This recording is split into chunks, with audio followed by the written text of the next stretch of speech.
Isabelle Maréchal. Aussi pertinente que touchante.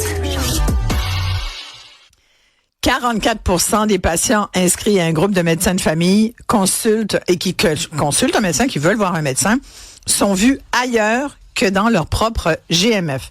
Ce sont des chiffres qui ont été dévoilés aujourd'hui par des collègues de la presse et sincèrement, quand on regarde ça, ils ont fouillé, puis ils ont vu que jusqu'en novembre dernier, par exemple, ça n'inclut pas donc les nouvelles inscriptions, là. Jusqu'en novembre dernier, c'était vraiment quasiment un patient sur deux qui était inscrit à un GMF qui ne pouvait pas être traité par un médecin de son GMF, qui était traité ailleurs dans le réseau quand il était traité. Parfois, il y en a qui n'ont jamais vu un médecin. Et là, vous vous souvenez, il n'y a pas si longtemps, on a vu Santé Québec et le gouvernement se féliciter d'avoir inscrit plus de 550 000 nouveaux patients, des Québécois là, qui n'avaient pas de médecin de famille, qui n'étaient pas inscrits dans un GMF. Fait que là, on a dit, enfin, prise en charge. Mais, tu sais, on a douté un peu ici de ça, on s'en est parlé, là, ensemble. Puis je vous dis, est-ce que c'est une véritable prise en charge qui va arriver? Le président de la Fédération des médecins omnipraticiens du Québec nous disait, oui, on va travailler dans ce sens-là. Sans pouvoir la garantir, c'est sûr que ça va aider une plus grande prise en charge. Mais là, l'histoire se répète, j'ai l'impression, mais une chose est sûre, c'est que quand on regarde ces chiffres-là, on a envie de demander aux médecins qu'on connaît bien, comme le docteur Benoît Eppel, est-ce qu'il vit cette chose-là aussi? Parce que je disais que des médecins sont pas très satisfaits de ça. Ils disent, voyons, ça n'a pas de bon sens. Je vois même pas mes propres patients, je vois les patients des autres. Fait que là, les autres, ils doivent voir les patients des autres. Vous comprenez? Ça devient la maison des fous. Benoît Eppel est avec nous. Bonjour, docteur Eppel. Bonjour Isabelle. Est-ce que vous voyez les patients de vos collègues et que vous avez de la misère à voir vos propres patients? Ben en fait, les patients inscrits, nos patients à nous qui sont inscrits personnellement, on les voit. Ça, il n'y a pas d'enjeu. Là où on voit les patients des autres, c'est les fameux inscrits collectifs. Hein. C'est là que le bas blesse. C'est que les inscrits collectifs, puis moi je pense que cet enjeu-là doit être corrigé. Je pense que c'est la prochaine étape pour la Fédération des médecins omnipraticiens, c'est de s'attarder ou de corriger cet enjeu-là. Parce que le patient inscrit collectif, quand il appelle au GAP, ben la madame du GAP va lui donner un rendez-vous là où c'est disponible. Et vous le dites, là, 44% ou presque un patient sur deux, c'est pas dans le GMF dans lequel il est inscrit. Moi, je vis ça. Donc, dans nos plages GAP, on voit des orphelins purs, on voit des inscrits collectifs qui sont les nôtres, mais on voit aussi plein d'inscrits collectifs de d'autres cliniques. Et c'est probablement vrai aussi pour les autres cliniques. Mais 44%, c'est quasiment 1 sur 2, docteur Eppel. Ben, c'est énorme. Oui, et si on l'avait par région, probablement qu'on verrait des grandes disparités. J'entendais, parce que moi, c'est ce que je maintiens depuis longtemps, les inscrits collectifs, c'est bien, mais il faut avoir une mesure pour être certain que ces gens-là, quand ils ont besoin, ils aient accès à leur GMF pour un épisode de soins, puis s'ils sont 1 an sans venir, parfait, puis s'ils reviennent, il faut qu'ils aient une continuité. OK? Ça, c'est un air de la guerre. Et ça n'a pas été corrigé. Mais il y a des régions, semble-t-il, où c'est mieux, mais il y a des régions comme la mienne où on fait assez piètre figure, puis on doit être proche de ces chiffres-là si c'est pas pire. Parce que ce que les patients veulent, au fond, surtout les plus malades, les moins malades d'entre eux, dire, ben parfait, moi je vais aux 2 ans pour renouveler ma pilule pour la thyroïde ou ma pilule contraceptive. M'en fous un peu que ça soit pas toujours le même intervenant, mais au moins si je suis dans la même clinique, qui ont mon dossier, que le dossier se suit au fil du temps, c'est gagnant. Mais ça, il va falloir faire une modalité pour que ça marche. Parce qu'actuellement, les orphelins purs et les inscrits collectifs sont sur le même pied d'égalité. Là. Ils appellent au GAP, c'est la première place disponible qu'on donne. Ça fait pas de différence pour ces 400 quelques mille. Pour clarifier pour notre public, quand vous dites les inscrits collectifs, c'est les gens qui sont inscrits à un GMF, à un groupe de médecins de famille. Voilà. Exactement. Et là, on va poser la question à nos auditeurs, là, parce que j'ai déjà des questions. Avez-vous de la difficulté à voir votre médecin, un 877-827-2346? Exactement, c'est ça. Peu importe où mais il est. Linda dit à la blague, mais c'est pas vraiment une blague. Elle dit le 10 milliards, on va devoir le donner 100% aux médecins à la prochaine convention collective.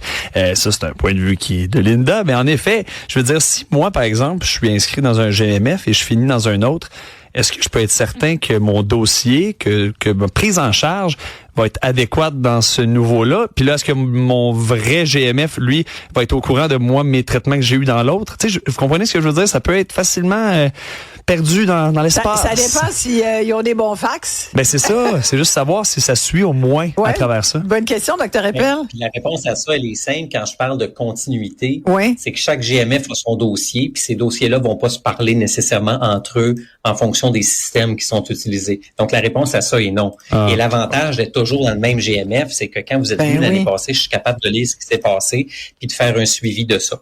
Donc, c'est important, cette idée d'affilier des clientèles à des cliniques, c'est pas fou.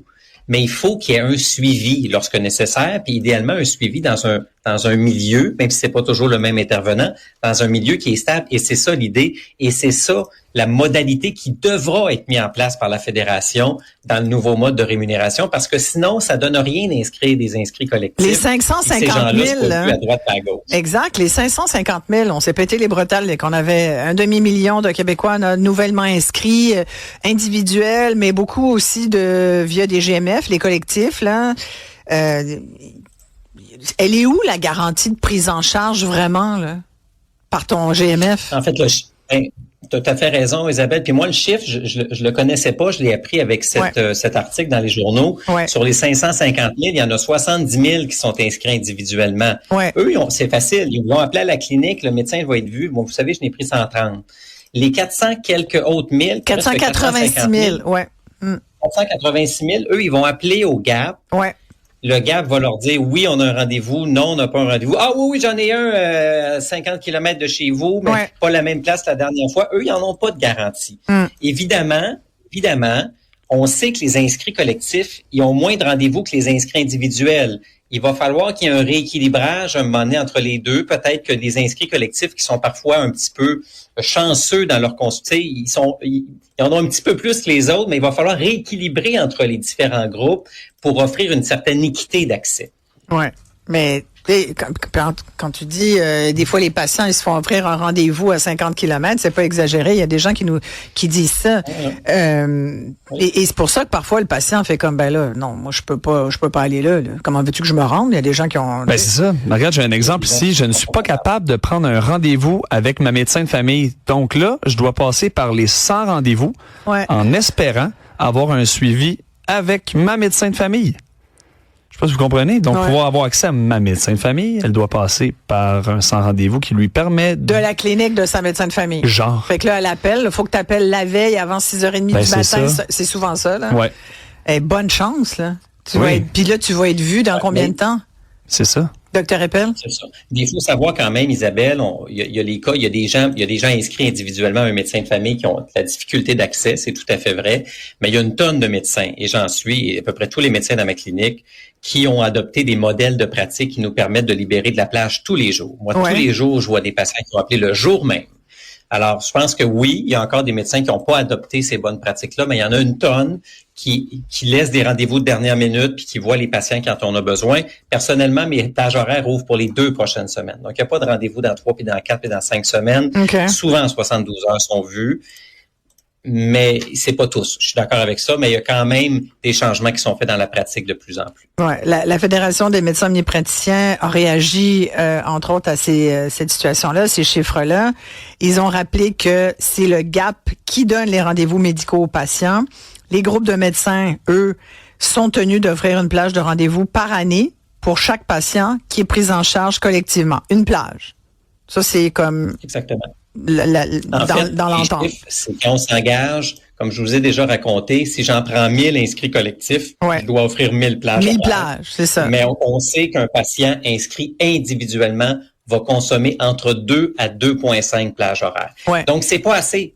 Peut-être que c'est trop pour ceux qui sont inscrits collectifs, qui sont inscrits individuels, mais ça prend un équilibre entre les deux pour que tout le monde soit satisfait. Ouais, il y a ça qui est une partie du problème. Puis après, c'est la plage que tu offres. Est-ce que tu l'offres à ton patient qui est inscrit dans ton GMF ou c'est le patient qui vient d'à côté? C'est n'importe quel patient, finalement. Et oui, parce que nous, quand on annonce une plage horaire aujourd'hui, je l'annonce au GAP, j'ai une plage horaire à 10 heures. Le GAP, il s'en fout qui y met dedans. Il va mettre quelqu'un qui appelle au GAP. Ça peut être un orphelin pur, un inscrit collectif de chez nous, un inscrit collectif de la ville d'à côté. Mais on n'a pas le contrôle là-dessus. Mais est-ce que ça serait pas mieux que ça passe directement au lieu de passer par le GAP? Je comprends que on centralise tout, puis j'imagine qu'on se dit en centralisant, on a plus de contrôle. Mais en même temps, est-ce qu'il n'y aurait pas comme une logique de dire, on a créé des groupes de médecins de famille. Est-ce que ça serait pas plus logique et productif que ça soit le GMF qui gère ces plages de rendez-vous directement? On enlève l'intermédiaire du GAP. Ça, c'est-tu possible, ça? C'est une bonne idée ou pas? Moi, Isabelle, je te rejoins là, puis je sais pas ce que la Fédération en pense. Moi, je te parle de façon personnelle. Ouais. Je suis convaincu que les inscrits collectifs à une clinique devraient appeler dans la clinique. Ben, complètement. Parce que, puis on verra, là, avec le nouveau modèle de rémunération, on sait que ces patients-là vont compter dans le pool global de patients d'une clinique. À mon avis, on devrait passer par un modèle vers, ben écoute, je t'inscris à une clinique, je peux appeler dans cette clinique-là.